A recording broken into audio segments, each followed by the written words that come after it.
YCP Jaganmohan రెడ్డికి రానున్న ఎన్నికల్లో 20% ఓట్లు కూడా రాకుండా చేయడమే కూటమి లక్ష్యంగా పనిచేస్తుందని బీజేపీ ఎమ్మెల్సీ సోము వీర్రాజు అన్నారు. విశాఖ బీజేపీ కార్యాలయంలో ఏర్పాటు చేసిన సమావేశంకు ఆయన ముఖ్య అతిథిగా విచ్చేశారు. ఈ సందర్భంగా ఆయన మాట్లాడుతూ జగన్మోహన్ రెడ్డిది 2 నాలుకల ధోరణి అని తెలిపారు. మరోసారి జగన్కి అధికారం ఇస్తారని చెప్పడం హాస్యాస్పదంగా ఉందని అన్నారు.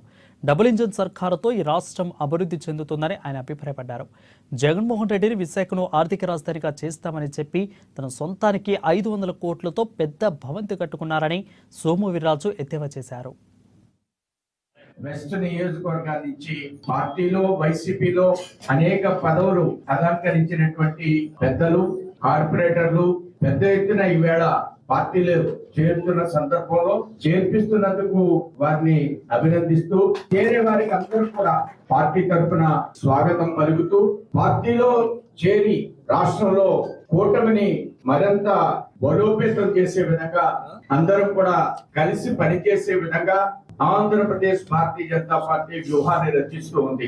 ఈ రోజు కూటమి యొక్క లక్ష్యం వైసీపీని రాష్ట్రంలో పూర్తిగా ఖాళీ చేయడం. వైసీపీ అధ్యక్షుడు మాజీ ముఖ్యమంత్రి చాలా పెద్ద ఎత్తున మాట్లాడుతున్నారు అనేకమైన సందర్భాల్లో.